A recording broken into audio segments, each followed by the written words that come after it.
Boundless Immigration News, Weekend Review, March 18th, 2022.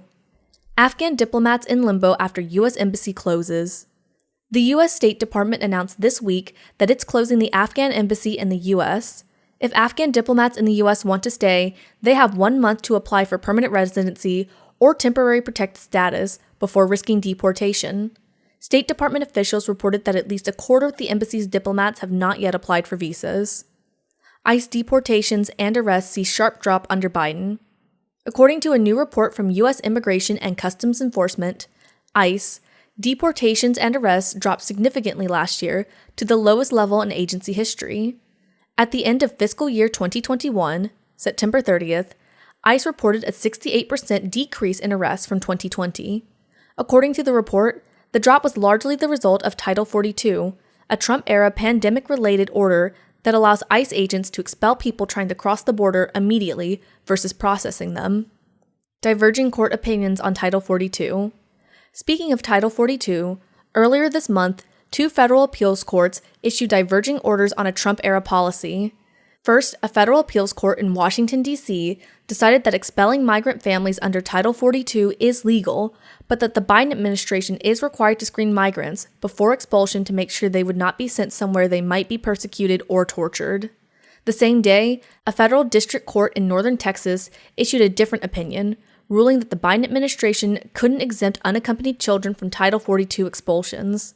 The CDC has exempted unaccompanied children from Title 42 days after President Biden took office, but the state of Texas sued the government in an attempt to force the administration to begin expelling children traveling alone.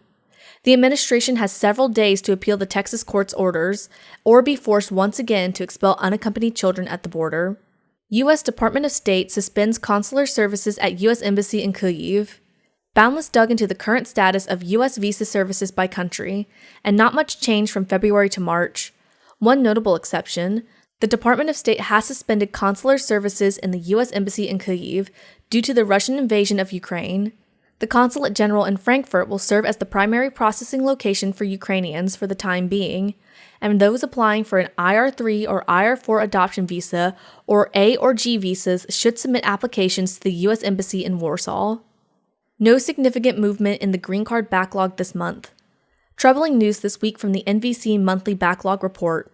The U.S. Department of State has yet to meaningfully increase the number of monthly interviews. Because of this, the backlog is only decreasing incrementally. There were roughly 436,700 pending interviews in March versus 436,666 in February, a difference of only 44. The total number of scheduled green card interviews went up about 18% in March, which is better than the 3% increase we saw in January, but isn't significant enough to make a real dent in the backlog.